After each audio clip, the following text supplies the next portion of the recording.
नमस्कार, मैं हूं निवेदिता। पश्चिम बंगाल की राजनीति फिलहाल काफी दिलचस्प हो चली है क्योंकि बीजेपी और टीएमसी के बीच जंग अब आर पार की हो गई है।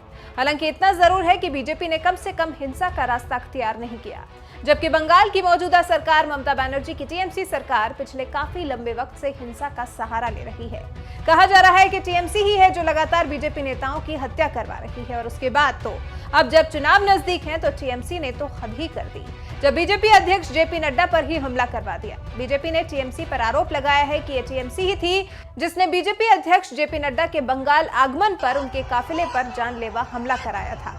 इस हमले में बंगाल में बीजेपी प्रभारी कैलाश विजयवर्गीय भी घायल हो गए थे और इस सब के बाद अब जब टीएमसी से लगातार नेतागण बीजेपी में शामिल हो रहे हैं तो इससे टीएमसी और ज्यादा बौखला गई है। तभी तो टीएमसी से अपना पलड़ा छुड़ाकर अभी हाल ही में बीजेपी में शामिल हुए शुभेंदु अधिकारी ने बंगाल में ममता दीदी के खिलाफ मोर्चा खोला तो फिर एक बार हिंसात्मक कार्रवाई शुरू हो गई।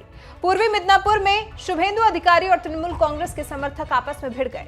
यह घटना मिदनापुर में हुई जो कि शुभेंदु अधिकारी का गढ़ है। शुभेंदु अधिकारी ने इससे पहले भी खुद पर हमलों की बात कही है क्योंकि शुभेंदु की पार्टी से दूरियां तो काफी दिन से बन गई थी।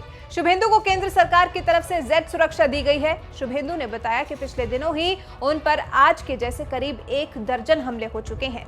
बीजेपी की तरफ से लगातार टीएमसी के खिलाफ आरोप लगाए गए हैं कि बंगाल में ममता बनर्जी की पार्टी से जुड़े लोग गुंडागर्दी करते हैं और बीजेपी के नेताओं और कार्यकर्ताओं पर हमला करते हैं। बीजेपी नेताओं की हत्याओं के आरोप भी पार्टी नेताओं ने सिर्फ और सिर्फ टीएमसी पर ही लगाए हैं और जब टीएमसी का रुख कुछ ऐसा है तो बीजेपी राज्य में निष्पक्ष चुनाव होने को लेकर चिंतित है।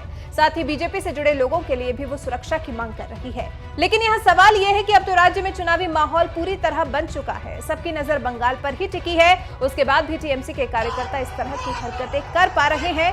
आखिर कैसे? फिलहाल इस पर आपकी राय हमें कमेंट कर जरूर बताएं।